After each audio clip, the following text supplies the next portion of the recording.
since March, my workload has got better.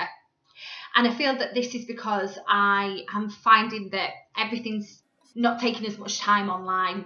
So I'm finding it's not taking me as long to do things. I'm finding that I can use the resources available in quite an efficient way. So it means that there's only minimal tweaking I need from the lessons that I've already planned, or, you know, lessons that we've already taught before. So I feel like as my confidence in remote teaching has grown, that's helped me to manage my workload. I also feel as well that, you know, marking something that, you know, could be quite hard when you don't physically have things in front of you in which to mark has gotten easier as well, because students have the platforms available where they can submit work, you can see it all together, it makes it easy, you don't have to, you know, scroll through your emails. So, you know, I think, as I say, as I grow more confident with it, my workload has become better.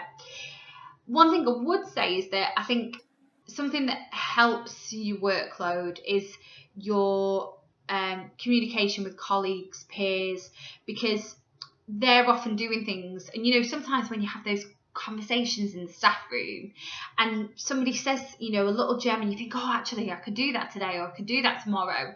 And when you're not in together in school, or you're not having that constant time together, you're missing these things that help to make your workload that little bit easier, you know, perhaps sharing of resources or sharing of ideas.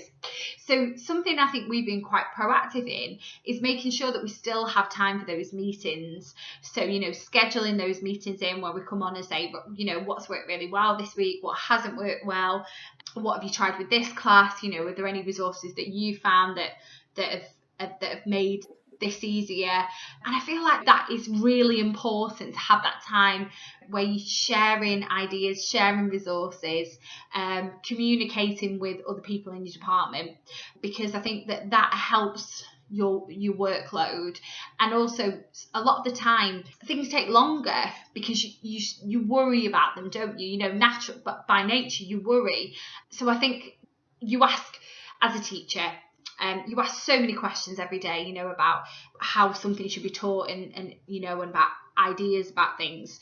So I think that, you know, a lot of the thing that takes time when you're planning remote lessons is worrying about, will the students understand this, or, you know, you're not having that reassurance that you would get from colleagues. So I would say one thing that's really beneficial for your workload, even though it seems counterintuitive to spend more time at work in a sense, I think that actually the positives of that is that you are sharing ideas and working together, when actually sometimes when you're teaching at home it can feel quite remote, and it can feel that perhaps you're on your own.